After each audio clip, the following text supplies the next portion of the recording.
नमस्कार. जागर online.com आपलं पुन्हा एकदा स्वागत. या आठवड्यामध्ये आपण निवडणूक आयोगाच्या कारभाराविषयी जे काही प्रश्नचिन्ह उपस्थित केले जाऊ लागलेले आहेत त्याच्याविषयी बोलणार आहोत. कारण काही दिवसापूर्वी जवळपास 300 खासदार निवडणूक आयोगावर चाल करून गेले होते आणि काही मागण्या त्यांनी मांडल्या होत्या. त्याला निवडणूक आयोगाने काही प्रतिसाद दिला नाही. आता पुन्हा एकदा लोकसभेतील विरोधी पक्षांचे नेते राहुल गांधी यांनी दुसऱ्यांदा पत्रकार परिषद घेऊन काही प्रश्नचिन्ह उपस्थित केलेले आहेत.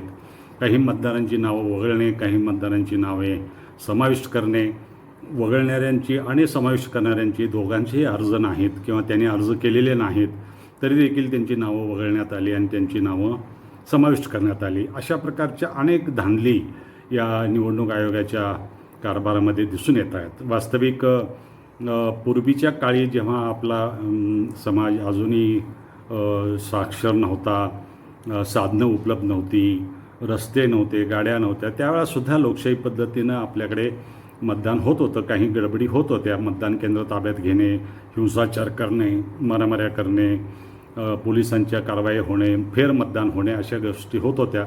पण अलीकडच्या काळामध्ये EVM आल्यानंतर आणि ह्या सर्व गोष्टी कमी झाल्या आणि मतदान अधिक सुरक्षित, अधिक चांगलं होऊ लागलं, हिंसाचार कमी झाला.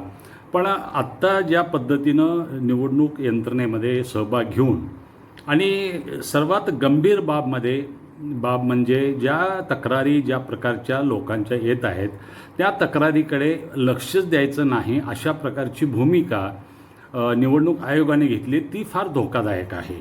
वास्तविक निवडणूक आयोग ही स्वायत्त आहे. तिच्यावर सरकारचाही वर्चस्व नाही किंवा विरोधकांचा देखील त्याच्यात हस्तक्षेप असण्याचं कारण नाही आणि तरी पारदर्शी कारभार करण्याचे सर्व अधिकार निवडणूक आयोगाला असताना देखील सरकारची एखादी बटीक संस्थेप्रमाणे त्या निवडणूक आयोगाने काम करावं हे पटणारं नाही. ही कदाचित आपल्याकडे जी काही जगातली सर्वात मोठी लोकशाही आहे ती कमी अधिक दोष असून देखील उत्तम चाललेली आहे. तरी देखील ह्या संपूर्ण व्यवस्थेला कुठंतरी पोखरून टाकण्याचा प्रयत्न चालू आहे का आणि ही एक हुकुमशाहीकडे जाण्याचा सदनशील मार्ग आहे का? मी सदनशील मुद्दाम म्हणतो आहे कारण सत्तेवर जाण्याचा हा मार्ग किंवा हुकुमशाहीकडे जाण्याची ही चाहूल आहे का याचा आपण या निमित्तानं वहापो या आठवड्यात केलेला आहे. हा लेख कसा वाटला आपण जरूर कळवावं. गेल्या 3 आठवड्यामध्ये आपण मराठा आरक्षणावरती खूप सविस्तर मांडणी केली होती. त्याच्या संदर्भातच्या खूप प्रतिक्रिया आल्या, खूप चांगल्या प्रतिक्रिया त्याच्यामध्ये होत्या आणि केवळ आरक्षण हा एकमेव मुद्दा नसून मराठा समाजाचे अनेक प्रश्न आहेत अशी आपण भूमिका मांडली होती.